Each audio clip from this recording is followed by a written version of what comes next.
अस्सलामुअलैकुम, नमस्ते, Sat Sri Akal, welcome back to my channel. दोस्तों उम्मीद करता हूँ आप सब ठीक होंगे। तो फिर से एक और नई रिएक्शन वीडियो लेकर आ चुका हूँ। तो आज मैं किसी सॉन्ग पर या किसी इंस्टाग्राम रील्स या टिकटॉक कलेक्शन पर रिएक्शन वीडियो नहीं बना रहा। आज का टाइटल भी आप लोगों ने पढ़ लिया होगा और थंबनेल भी देख लिया होगा।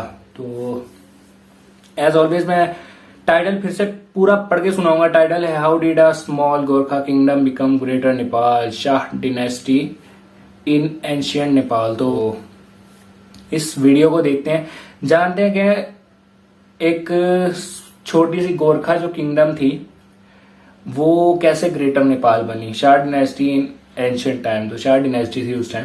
तो वीडियो को स्टार्ट करते हैं, वीडियो को आगे बढ़ाते हैं। लेकिन उससे पहले अगर आप मेरे चैनल पर नए हैं तो चैनल को जल्दी से जाकर सब्सक्राइब करके बेल आइकन ऑन करें, वीडियो को लाइक करें, शेयर करें, एक प्यारा सा कमेंट कर दो यार। तो वीडियो करते हैं स्टार्ट, सो लेट्स गो।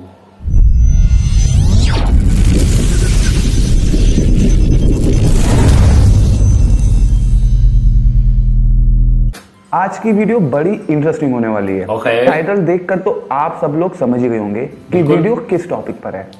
लेकिन इस वीडियो को शुरू करने से पहले मैं एक बड़ी इंपॉर्टेंट बात आप सब लोगों से करना चाहूंगा। सुनो भाई सुनो। मैंने जो अपनी पिछली वीडियो बनाई थी, एक्चुअली वो इस रूमर को क्लियर करने के लिए बनाई थी कि नेपाल ने कभी भी भारत से मिलने की बात नहीं करी, जिसको मैंने बड़ी क्लियरली से अपनी वीडियो में समझाया है। इसलिए एक बार फिर से मैं इस बात को क्लियर कर देना चाहता हूं कि पिछली वीडियो केवल उस बात को गलत ठहराने की ही बात कर रही। खैर चलिए अब आरंभ करते हैं नई वीडियो को। चलो।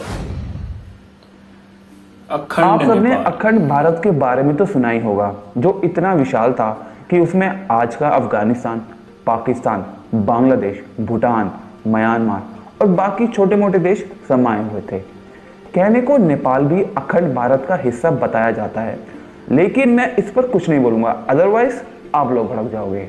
ठीक उसी प्रकार अखंड नेपाल भी हुआ करता था, जिसको लोग ग्रेटर नेपाल से जानते हैं। आज का जो नेपाल है वो करीब 1,47,181 किलोमीटर स्क्वायर वर्ग में फैला है। वहीं अखंड नेपाल का साइज आज के नेपाल से 60% बड़ा हुआ करता था, और जिसमें बताया जाता है कि भारत का भी कुछ हिस्सा शामिल था, जिसको गोरखा सेना ने सन 1791 से 1804 में भारत की सेना से जीता था। दुर्भाग्य से जो जमीन गोरखा सेना ने भारतीय राजाओं से जीती थी, वो उसको 1814 से 1816 की एंग्लो नेपालीज वार में ब्रिटिश ईस्ट इंडिया कंपनी के साथ युद्ध में हार गए थे, जिसके बाद सुगौली ट्रीटी के तहत नेपाल और ब्रिटिश इंडिया के बीच बॉर्डर्स बनाए गए। कहने को सुगौली ट्रीटी से पहले नेपाल का क्षेत्रफल 2,92,181 वर्ग किलोमीटर में फैला था। इन आंकड़ों से यह तो पता लगाया जा सकता है कि नेपाल ने अपना 60 से 70% हिस्सा लड़ाई में हारा था। कई लोगों का यह भी मानना है कि ग्रेटर नेपाल के समय दार्जिलिंग और सिक्किम के कुछ क्षेत्र नेपाल के अंडर आया करते थे। खैर इस टॉपिक पर एक नई वीडियो में बात करेंगे। अखंड नेपाल की शुरुआत एक छोटे से हिस्से से शुरू हुई थी, जिसको पृथ्वी नारायण शाह ने बनाना शुरू किया था। पृथ्वी नारायण शाह गोरखा राज्य के आखिरी राजा थे। नारायण शाह प्राचीन काल के राजपूताना घराने से थे, जिन्होंने मात्र 2,500 स्क्वायर किलोमीटर वर्ग के गोरखा राज्य को अखंड नेपाल बनाया। शाह ने अपने आसपास के राज्यों को धीरे धीरे जीतना शुरू किया, जिससे उनका गोरखा राज्य बड़ा होने लगा था। 1740 खत्म होते होते उन्होंने अपनी राजधानी को 1769 में काठमांडू शिफ्ट कर लिया था, जो आज के नेपाल की राजधानी है। उन्होंने दर्जनों रियासतें जीतने के बाद गोरखा राज्य का नाम बदलकर नेपाल कर दिया था। अच्छा एक बात बताओ, ये मैंने वीडियो पोस्ट किया है तो एक बात बताओ, जो पृथ्वी नारायण शाह है उन्होंने ये एक साइन क्यों बनाया हुआ है? जो अगर आप इंडियंस, जो अगर आप मेरे सब्सक्राइबर्स वीडियो देख रहे हैं मेरी, तो प्लीज कमेंट करके बताना कि इसका मेन रीजन क्या है। कि वो उनकी जो कोई भी हम लोग फोटो उठा के देखते हैं, एक ही फोटो है, मतलब उसको एडिट वगैरह करके रखा हुआ है, लेकिन जो ये फोटो है ये मेरी बुक में भी थी, जो मैंने 5 से पढ़ता आ रहा हूँ, 5, 6, 7, 8, 9, 10, 6 साल मैंने यहाँ पे पढ़ा है। और सेम फोटो जो हर बुक में आती थी सोशल स्टडीज के तो जो मुझे बताया गया था कि ये एक मतलब एक उंगली जो उठाई हुई है उन्होंने ऐसे कर गया, तो उसका जो मेन रीजन है, तो ये जो एक उंगली उठा के इन्होंने एक साइन बनाया हुआ है, मतलब इसका यूनिटी है, मतलब एकता और नेपाल एक है, इसे रिप्रेजेंट करते हैं पृथ्वी नारायण शाह। ये पृथ्वी नारायण शाह है, तो इतना ही मुझे पता है। तो आगे वीडियो देखते हैं और जानते हैं आगे क्या है। 1775 में पृथ्वी नारायण शाह की मृत्यु होने के बाद उनके बड़े बेटे प्रताप सिंह शाह ने अपने पिता के कार्य को जारी रखा, लेकिन किसी कारणवश 1777 में वो भी चल बसे। और फिर आए बहादुर शाह, पृथ्वी नारायण शाह के दूसरे बेटे, जिन्होंने नेपाल को बड़ा बनाने में अपना पूरा जीवन न्योछावर कर दिया। बहादुर शाह के शासन में नेपाल, तिब्बत, दार्जिलिंग और सिक्किम तक पहुंच गया था, लेकिन वो सब कुछ बहादुर शाह को गंवाना पड़ा जब ईस्ट इंडिया कंपनी आई। गोरखा राजा पृथ्वी नारायण शाह द्वारा अन्य रियासतों पर हमला करना और पराजित शुरू करने से पहले और 1769 में नेपाल को एक देश का दर्जा देने से पहले नेपाल का कोई अस्तित्व नहीं था जैसे कि आज जाना जाता है। नेपाल की पश्चिमी सीमा काली नदी के पूर्व में थी जब उनके दूसरे पुत्र बहादुर शाह ने नेपाल को एक पैन हिमालयन राज्य बनाने के बारे में सोचा। बहादुर शाह और उनके उत्तराधिकारियों ने 1790 के बाद काली नदी के पश्चिम में राज्य जीते और सतलुज नदी से परे नेपाल की सीमाओं को पश्चिम की ओर बढ़ाया, जब तक कि 1809 में यह सब कुछ बदल नहीं गया और कांगड़ा राजा ने महाराजा रणजीत सिंह की मदद से पूर्व में गोरखा सेना को पीछे धकेल न दिया। बहादुर शाह ने अपने राज में तिब्बत को भी जीतना चाहता, जिसके लिए उसने तिब्बत पर 3 साल तक अटैक भी करा। ये बात है 1779 से लेकर 1792 तक। दरअसल बहादुर शाह तिब्बत में ट्रेड राउट्स को कंट्रोल करने का प्रयास कर रहा था, लेकिन उस समय चाइनीज का तिब्बत पर काफ़ी अच्छा दबदबा था और चाइनीज आर्मी ने करीब करीब बहादुर शाह की गोरखा आर्मी को काठमांडू वापस जाने के लिए मजबूर कर दिया था। इसके बाद नेपाल और चाइना के बीच एक पीस ट्रीटी साइन हुई जो सिनो नेपालीस ट्रीटी से जानी जाती है। सिराज हताश बहादुर शाह ने ईस्ट इंडिया कंपनी से गोला, बारूद और बंदूकों की मांग करी, लेकिन फिर भी वो तिब्बत को जीत नहीं पाया। बहादुर शाह के बाद आए राजाओं ने इस कोशिश को चलाए रखा और वो सिक्किम के कुछ हिस्से को जीतने में कामयाब भी रहे, क्योंकि उस समय सिक्किम का राजा चोगल चाइनीज जितना पावरफुल नहीं था। अब जरा इन दोनों नक्शों पर नजर डालो। यह दोनों नक्शे नेपाल और ब्रिटिश इंडिया की सरहद दिखाते हैं।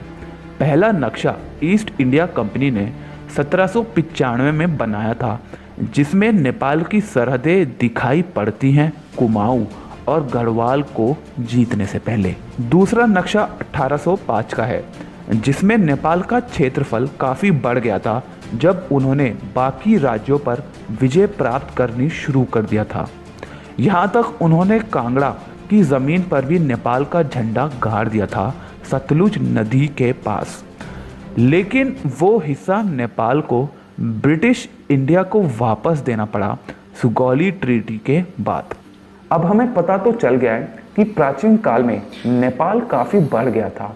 शाह डायनेस्टी ने नेपाल को एक बड़ा देश होने का दर्जा भी प्रदान किया, लेकिन ग्रेटर नेपाल की जागरूकता लोगों के अंदर साल 2000 के बाद ही आई है, जब नेपाल में कम्युनिस्ट पार्टी आई। अब ग्रेटर नेपाल का जो कॉन्सेप्ट है वो थोड़ा सा पेचीदा है, क्योंकि ग्रेटर नेपाल में हम जिन टेरिटरी की बात करते हैं वो केवल वही हिस्सा है जो ब्रिटिश ईस्ट इंडिया कंपनी ने नेपाल से वापस ले लिया था। हम इसमें तिब्बत का वो हिस्सा इंक्लूड नहीं करते जो चाइनीज ने हड़प लिया था। आज भी कई लोग नेपाल में भारत को पसंद नहीं करते, क्योंकि उनका मानना है कि भारत ने उनका वो हिस्सा जबरदस्ती ले लिया था। इसी साल उस हिस्से को वापस लेने की मांग भी करी गई। नेपाल की एक एनजीओ ने सिग्नेचर कैंपेन शुरू किया, जिसमें यूएन से अपील करी गई उत्तराखंड और दार्जिलिंग के उस हिस्से को वापस करने की, जो 1816 की सौगाली ट्रीटी में नेपाल के राजा को देना पड़ा। यहाँ पर एक बात हम सबको समझनी पड़ेगी कि पास्ट में हुई चीज़ों को तो हम बदल नहीं सकते, और नेपाल के नेशनलिस्ट जिस प्रकार 1816 में हारे गए लैंड को वापस मांगने की बात कर रहे हैं, उससे केवल केओस और बढ़ेगा, और वो इतना बढ़ सकता है कि कहीं ना चाहते हुए भी नेपाल और भारत के बीच युद्ध न छिड़ जाए। और यदि ऐसा हुआ तो हम सब जानते हैं कि नेपाल इतना पावरफुल नहीं है कि वो भारत से युद्ध कर सके, इसीलिए वो चाइना से मदद की मांग कर सकता है, और ये लड़ाई वर्ल्ड वॉर भी बन सकती है। लेकिन मेरे नेपाली दोस्तों, ये बात तो आप लोगों को भी समझनी होगी कि वो भारत अंग्रेजों का था, जिस पर हम लोगों का कोई भी कंट्रोल नहीं था। भारत नेपाल से नफरत नहीं करता। आप लोगों का सप्रेम स्वागत है हमारे देश में।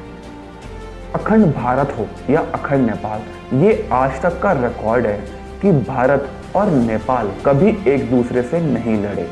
पूरी दुनिया में शायद ही ये दोनों ऐसे देश होंगे जो एक दूसरे के इतने पास होकर भी कभी भी एक दूसरे के खिलाफ नहीं गए, और इसी बात पर मुझे गर्व है। चलिए इस वीडियो का अंत यहीं करते हैं। यदि मेरे से कोई पॉइंट्स छूट गए हों तो आप कमेंट्स में ज़रूर बताइए। वीडियो को पूरा देखने के लिए धन्यवाद। अच्छी लगी है तो अपने फ्रेंड्स और फैमिली के साथ इस वीडियो को शेयर कर देना, और यदि आप इस चैनल पर पहली बार आए हैं तो इसको सब्सक्राइब करे बिना मत जाइएगा। मैं मिलता हूं आपसे अगली वीडियो में, तब तक के लिए जय हिंद, नमस्कार।